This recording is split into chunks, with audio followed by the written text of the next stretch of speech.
Bonjour, aujourd'hui on est ici à Ouest Foire pour vous présenter une école Arcobaleno. Arcobaleno est une école préscolaire en même temps élémentaire.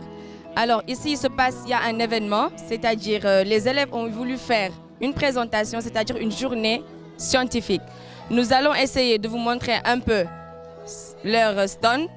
Ils vont essayer de nous développer ce qu'ils ont eu à apprendre. Et aussi nous allons poser des questions aux parents et aussi à la directrice, si vous voulez bien me suivre. Nous allons vous présenter un homme scientifique appelé Alexander Graham Bell. Je vais donner la parole à Judith qui va nous parler de la biographie d'Alexander Graham Bell. Alexander Graham Bell est né le 3 mars 1847 en Écosse. Il est scientifique, ingénieur et inventeur britanno-canadien. Il est devenu célèbre grâce à l'invention du téléphone. Il est décédé le 2 août 1922 au Canada à l'âge de 75 ans. En matière de pédagogie, c'est une école qui mérite vraiment d'être connue par les médias parce que Fatima a su faire la différence, tant sur le plan pédagogique, avec les parents d'élèves, avec les enseignants, mais surtout je vais insister aussi sur le plan pédagogique. Fatima a su faire un travail vraiment, comme on dit, d'enfer. Les enfants à la maison, on remarque vraiment une différence avec les autres élèves.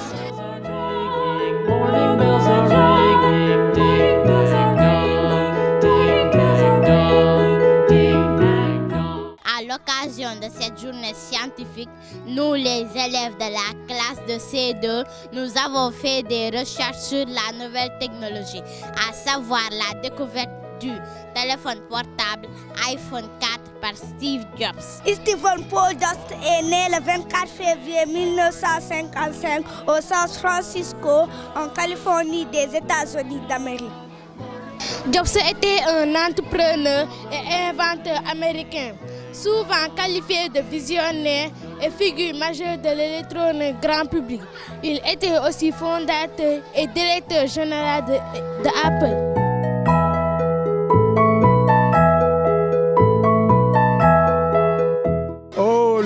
L'impression que j'ai fondamentalement de cette journée, elle est extraordinaire. Elle est très extraordinaire, étant donné que dans les autres écoles, je n'ai pas remarqué vraiment un niveau aussi élevé. J'ai ma petite fille dans cette école et les résultats que j'enregistre prouvent aisément que l'investissement est très très bas par rapport aux résultats. Are you sleeping? Are you sleeping? Brother John, Brother John. Morning bells are ringing, morning bells are ringing, ding ding dong. Oui pour la Renaissance africaine. Je vais vous parler d'un scientifique, plus particulièrement de Cheikh Anta Diop, qui est un historien, égyptologue et anthropologue. Il a mis l'accent sur l'apport de l'Afrique, en particulier de l'Afrique noire, à la culture, à la civilisation mondiale. Ces thèses restent aujourd'hui discutées, mais sont peu reprises dans la communauté scientifique, et c'est pour cela que nous avons décidé de parler de Cheikh Anta Diop. Cheikh Anta Diop est né en 1923 à Kétou. Cheikh Anta Diop est un scientifique sénégalais. Voici le village de Cheikh Anta Diop. On a eu à retrouver vraiment des génies en herbe, des scientifiques en herbe. Il y a eu beaucoup de savants que les enfants nous ont présentés et auparavant on ne connaissait pas vraiment leur savoir. Je remercie vraiment les enfants de cette journée. C'est qu'un DNS. DNS signifie en anglais domaine name system, c'est-à-dire le nom de domaine. L'utilisateur clique le lien Google.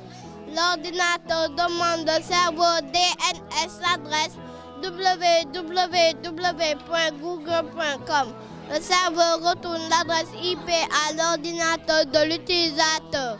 Par l'internet, je peux écouter la musique via YouTube. Je peux participer aux forums de discussion via les réseaux sociaux.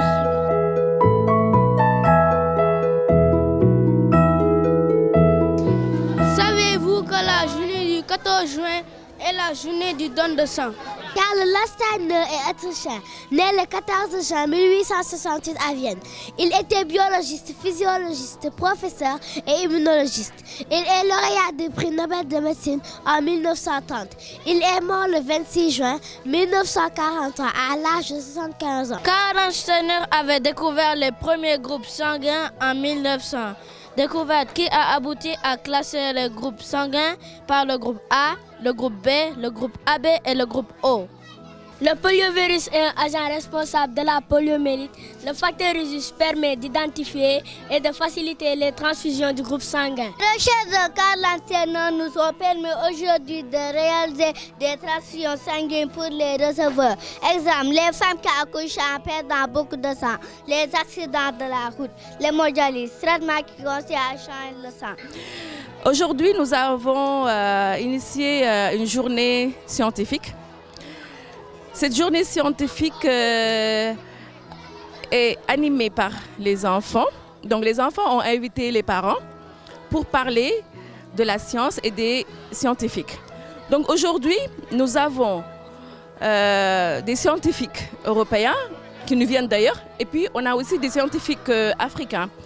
Plus précisément, nous avons Souleymane Mboup, nous avons Cheikh Anta Diop et Bertin Naout, qui sont des Africains. Et les enfants ont eu aujourd'hui à présenter ces personnages, à présenter ces inventeurs, ces scientifiques, et ils nous ont expliqué l'importance de la science dans ce monde. On est en pleine évolution, donc je pense qu'il faudrait, dès le bas âge, initier les enfants à la science, leur faire comprendre l'importance de la science et mettre les enfants au cœur des apprentissages. Donc c'est pour ça qu'aujourd'hui, nous avons initié cette journée scientifique. Voilà. Merci à tous.